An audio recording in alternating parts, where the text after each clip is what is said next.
All right, the flags are flying at half-staff at the White House tonight. America is mourning another tragedy at a school, this time an elementary school, and it is reminiscent of the horrible day at Sandy Hook in Newtown, Connecticut, more than a decade ago. Thank you for joining us tonight. I'm Marnie Hughes here with Leland Vittert. We're going to take you through the next hour on what is a sad and somber and just downright terrible day. Images and details continue to emerge from Uvalde, Texas. At this hour, we now know 19 children and 2 teachers were killed today. Evil has come to our nation once again in a senseless act. It is believed that an 18-year-old named Salvador Ramos, at some point during this rampage today, police say he shot his grandmother. And then he came to Robb Elementary School in Uvalde, and he entered into a shootout with authorities before killing all of those children. He was shot and killed by the police who came to help. 3 people tonight are in critical condition, 2 10-year-old girls and also a 66-year-old woman. And President Biden addressed the nation tonight about an hour after landing back in the U.S. after a trip to Asia. And here's what he had to say. To lose a child is like having a piece of your soul ripped away. There's a hollowness in your chest. You feel like you're being sucked into it and never going to be able to get out. Suffocating. And it's never quite the same. So tonight, I ask the nation to pray for them. May God bless the loss of innocent life on this sad day. And may the Lord be near the brokenhearted and save those crushed in spirit, because they're going to need a lot of help. And he would know. And there's 2 roles the president plays. He is the commander-in-chief at times. He is the comforter-in-chief. And having covered a lot of these situations, been at the White House for these speeches, I've never seen a president with that kind of emotion about a situation like this. You could hear it in his voice. You could see it in a way that we really don't see President Biden emote very often, if ever. And it's because he's experienced this loss, right? He knows what it is like to lose a young child, because he did in a car accident back in the 1970s, lost his wife, and then lost a son not too long ago, Beau Biden. And you could hear in his voice that he knew what these families are going through tonight in a way, thankfully, that most people do not, because most do not lose children.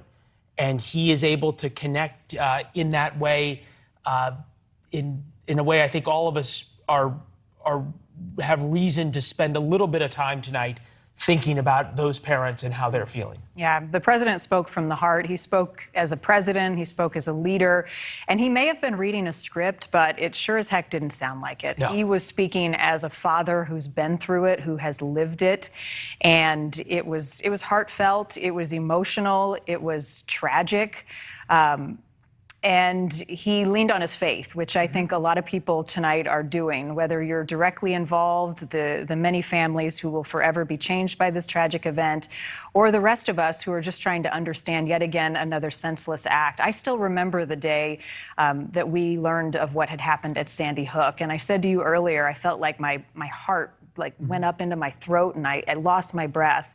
And I had the same feeling today. It doesn't make any sense. And the investigation will now begin into what happened, and the process, which will be meticulous and delicate and emotional for the investigators, is underway. But we will likely not have the answers that everyone so desires. But the fact is, 19 children were killed today, 2 of their teachers, 2 law enforcement officers were shot, and there are others who were injured and who may or may not survive. And then there were kids and staff members inside that school who watched it all. And I think of them tonight and the countless others who were nearby. Yeah, the world is forever changed. You said we may never have the answers, and in so many of these shootings, we really don't, because it is pure evil. And Robert Sherman, who we're going to get to in a minute, down in Uvalde, town of 16,000, so everybody knows everybody. Most are related or know somebody now who has lost a child. Great point he made, which is that we don't even know what questions and what policies to discuss and debate because we don't know what happened. This was the president, though, talking about how allowing kids to buy weapons is wrong earlier. We have to ask, when in God's name are we going to stand up to the gun lobby? When in God's name we do what we all know in our gut needs to be done? I am sick and tired of it. We have to act. And don't tell me we can't have an impact on this carnage. The idea that an 18-year-old kid can walk into a gun store and buy 2 assault weapons is just wrong. What in God's name do you need an assault weapon for except to kill someone? It's just sick. And the first part of the speech that we talked about was so incredible and brought America together in a way probably that we haven't seen since the election.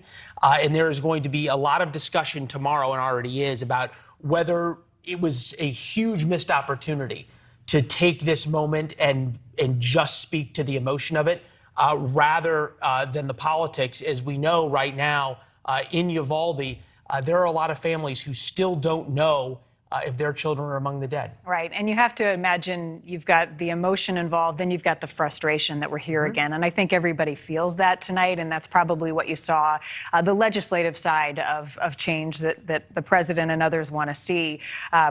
Was today the day for that?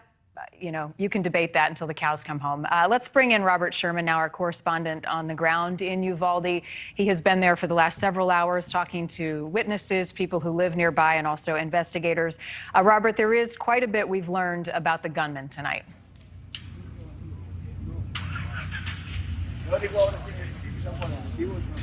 There is, and what Texas DPS has been able to tell us is that he's an 18-year-old, and the storyline of events that we've been told by law enforcement down here is that, as you reported just a few moments ago, shot his grandmother before coming to this school. There is still no update on her condition at this hour. Law enforcement was able to tell us that he was wearing some kind of body armor as he entered the building, was carrying a rifle, and they said that he was firing indiscriminately at anything in sight.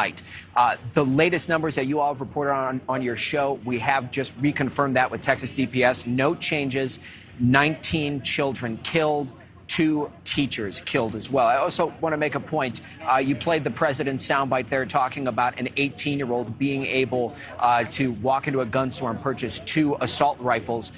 To be clear, there is no evidence at this hour that that is what happened. That is one of the facts that you said, Leland, that we don't know. We don't know whose guns they were. We don't know how this person was able to get them.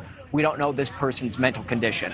Switching gears to what we do know down here, we see the imagery unfolding, and it gets harder and harder to see. Just a few minutes ago, we saw a hearse driving from Robb Elementary School behind us, and it was departing. And of course, the connotations and the emotions that brings up is hard to see. We stopped over at that Family Reconnection Center, which is over at the Civic Center, and you see these families, dozens of people who don't have any answers. They don't know what has happened to their child or their loved one who is inside the building, whomever they may be. They don't know that person's condition, haven't been able to reach out to them. And you see the desperation for any glimmer of information, and there's just none to be provided. Some families crumpling into tears. It's hard to see.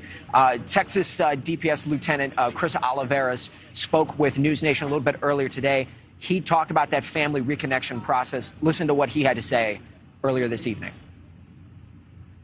As far as who has not been notified, again, that's a separate entity. We do have local law enforcement working with those families. They know the area, they know the families. We do have to provide some type of closure to these families and try to identify what actually took place by obtaining evidence, looking at social media platforms, the history of this suspect to try to determine exactly what triggered this event.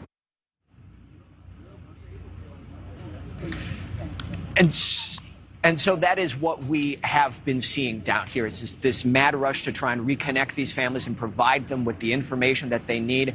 But still, the information coming in slowly, but law enforcement being very meticulous, very fastidious about what information they release hour by hour. Marnie and Leland? It struck me during one of the news conferences, the chief of police, Robert, I don't know, you may have still been in transit for Uvalde, said, we're still trying to figure out what information and what we know to be able to tell the families. And it struck me as odd because I'd not heard something like that come up. And I think what he was trying to say is we don't know who all the victims are. And I don't know, Robert, if you've been able to confirm this, but there's a lot of reports that they are DNA testing families as they show up at that reconnection center, that if you have not found your child, please give us a DNA test because a number of these children are not recognizable. And it is overwhelmingly emotional. And Robert, I thought you made a great point, which is... Go ahead.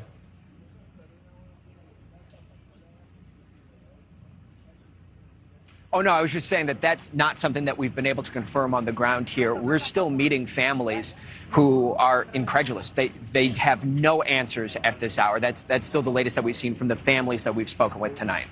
Yeah, Robert's got about a 5-second delay. So, Robert, you know what it's like to talk to folks who have not been able to have any knowledge. They don't know where their children are, which that is agonizing. And I've been in the same situation, Ronnie. I know you've been with families as well at these times.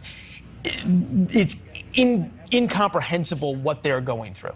No, and there's no words that can describe it. I mean, you send your kids off to school or, any activity, and you plan on, picking them up at the end of it. You never prepare for this, although I said earlier, in today's life, I think we all have it in the back of our mind that at some point this violence, this evil will knock at our door and it will become personal.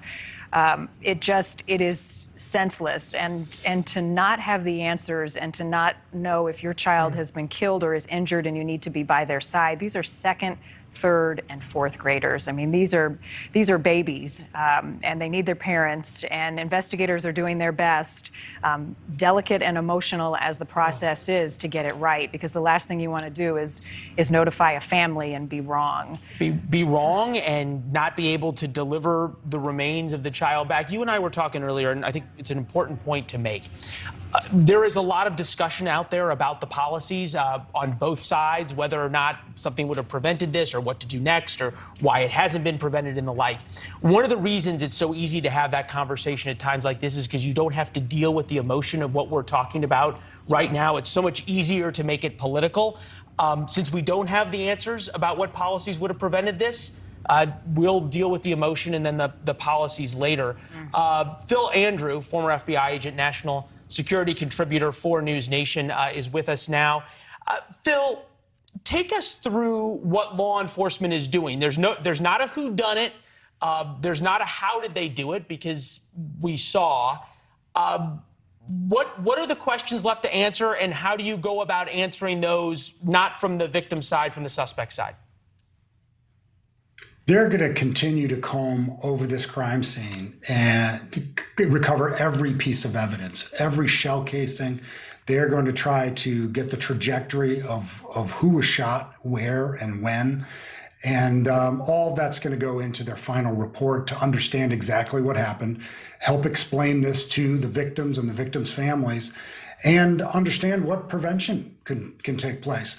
They're also going to be scrubbing social media and looking for any kind of motive, any sort of intent here, and where there might have been opportunities upstream for preventing this. Phil, there's nothing that prepares anyone for this type of crime scene. So for law enforcement who are having to process this scene and take in the evidence, when it's children, I can't think of anything worse. And no way can you prepare or be ready for what that means. It's devastating. Even for those that have trained to run to the sound of gunfire, stumbling upon a scene like this is tormenting, and it will be very difficult on the mental health for these first responders. And they're going to have to take care to recognize that. The departments are going to have to give folks time to debrief this and talk about this, and it's going to have a ripple effect for this community, just like it has for the entire country. This is actually our 212th mass shooting this year. So we are having more than one mass shooting a day. And it's tragic, but it is also time to take some serious look at what can be done to prevent these. Well, from your perspective in law enforcement, what more can be done? I mean, let's start with just schools in general and school security. What's the next step? Well, I think the next step is really doing everything you can to make sure that dangerous people don't get weapons in the first place. And then once we identify somebody that is a danger to themselves or others, that we have the tools for removing the weapons until they're stabilized. And some states have those tools, some states don't. We also want to take a look at who we allow access to guns in the first place. Texas took a bold move in 2012 and lowered the age for access to handguns, which facilitated, a sale here at 18. You can hear this from any social scientist about, juvenile brain development, that the brain's not even fully developed till 26. And you were taking a lot of risk with giving guns to folks who are not stable mentally and youth that haven't had fully developed brains when they're not using guns in controlled circumstances. Hey, Phil, I want to talk to you a little bit about sort of these minutes that turn into hours or seconds that turn into hours when this happened. Timeline, shooter gets these weapons in his home, shoots his grandmother, drives to the school. We don't know why he got to the school or we picked this school, and then went in and began shooting and killing. To kill 21 people takes at least a bit of time. And I'm thinking back to the lessons from Columbine: go in, don't have the perimeter outside, and the like. What do you make of the timeline that we saw? What does it tell you about watching this video, for example, of the shootout between law enforcement and the suspect? That seconds matter, and the type of weapon and the position that somebody's in makes a big difference in the level of mayhem that they can deliver. Law enforcement was in relative hot pursuit of this person, and you got to give them a lot of credit for how quickly they responded. But seconds matter, and in this case, given the weapons that he had, the reports that he was wearing protective armor, and the close access that he had to the children contributed to the level of mayhem. Phil, before we let you go, I can't think of anything worse than these families waiting to hear the news about their children, and the DNA testing at a crime scene like this. Is that standard? Is that something that you would expect to see happen, and is there any other way? Unfortunately, given the type of weapon that was used and the rounds that weapon fires, the devastation that it causes at close range could contribute to a lot of confusion in the identification of these children. So I think this is unusual in this circumstance, but this is an unusual attack, given that it is an elementary school. We don't see that very often. There have been a handful of these kinds of attacks, and the type of weapon used both contribute to making that a difficult case. And I think also trying to prevent these families from having to do a in-person identification. That in and of itself is a pretty devastating thing to ask them to do. And I think DNA is a logical way of moving around that. Wow. Ugh. All right, Phil. Phil, thank you. Thank you. It's overwhelming. And Leland, it was just 2 days left of the school year before these kids were headed off for summer vacation. The pool in Uvalde was going to open up this weekend for Memorial Day weekend in the heat of the summer to give family a time for respite and to enjoy. This was supposed to be a time for fun. And there are so many families tonight thinking about what would have been, what could have been, that spend the rest of their life doing that. One thing that struck me when we listened to Phil, and we'll put the video up real quickly of the shootout once again, for all of the horror and all of the evil and everything that we will be talking about, It is important to remember that out of every one of these stories come incredible acts of heroism of the people who ran towards gunfire, be it teachers or law enforcement at the school, who put themselves between harm's way and kids.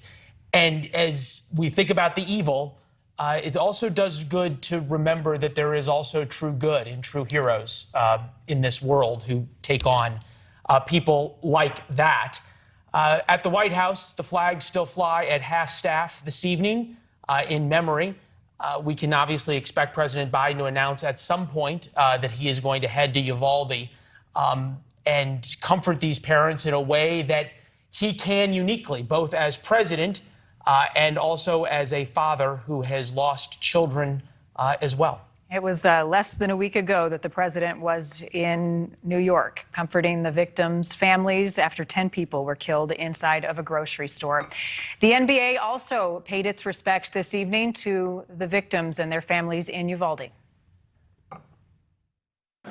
Our thoughts and prayers are also with the victims of the horrific shooting today at Robb Elementary School in Uvalde, Texas.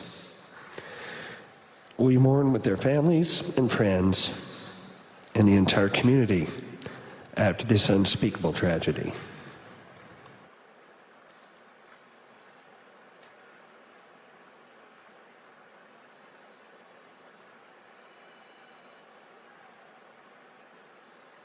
Thank you.